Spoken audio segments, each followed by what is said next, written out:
Walaupun saat ini jumlah SMA cukup banyak, namun sekolah menengah kejuruan atau SMK masih diminati oleh para lulusan SMP. Hal itu dibuktikan dengan ramainya peserta PPDB yang diikuti tes seleksi di SMK Negeri 3 Kabupaten Oku.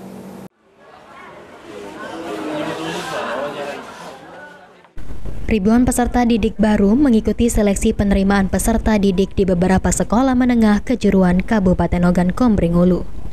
Saat ini jumlah calon siswa SMK semakin meningkat dari tahun ke tahun. Kondisi ini disebabkan lulusan SMK dinilai lebih berpeluang untuk lulusan siap kerja di tengah sulitnya mencari pekerjaan.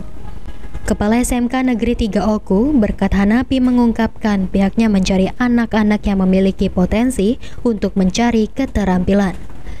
Setiap tahun minat masyarakat untuk bersekolah di SMK meningkat. Hal itu terlihat dari banyaknya jumlah siswa SMP yang mendaftar dalam PPDB tahun ini. Bahkan diungkapkan Hanapi, ada siswa yang mendaftar dari luar daerah Oku. Tahun ini SMK Negeri 3 Oku akan menerima sebanyak 540 siswa dengan menggunakan 2 jalur, yakni pertama jalur prestasi, seperti prestasi bidang olahraga, seni, baca tulis Al-Quran, atau yang memiliki sertifikat tingkat kabupaten, minimal juara 2 diterima secara langsung tanpa melalui seleksi. Minat untuk SMK 3 dari tahun ke tahun tetap meningkat karena mungkin sudah penyebaran alumni sudah di mana-mana dari dulu, dari tahun 90 hingga sekarang, tidak pernah surut kalau untuk peminat.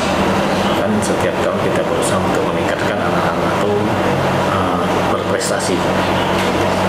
Dari kabupaten lain ada sebagian tapi tidak peminat. Mayoritas calon-calon PPDB tahun ini adalah semuanya SMP, MTS sederajat dari kabupaten. Selain PPDB jalur prestasi, SMK Negeri 3 Oku juga akan membuka PPDB jalur reguler dengan 4 tahapan tes, yakni pemberkasan, kemudian tes potensi akademik dengan 100 soal, tes bakat dan minat, tes wawancara, serta baca tulis Al-Quran untuk mengetahui sejauh mana minat dan bakat serta potensi dari anak yang ikut seleksi. SMK Negeri 3 Oku sendiri memiliki 8 jurusan, yakni teknik mesin, teknik las, teknik otomotif, survei pemetaan, bangunan atau konstruksi arsitek, teknik instalasi listrik, dan TKJ. Ari Pranika, PAL TV.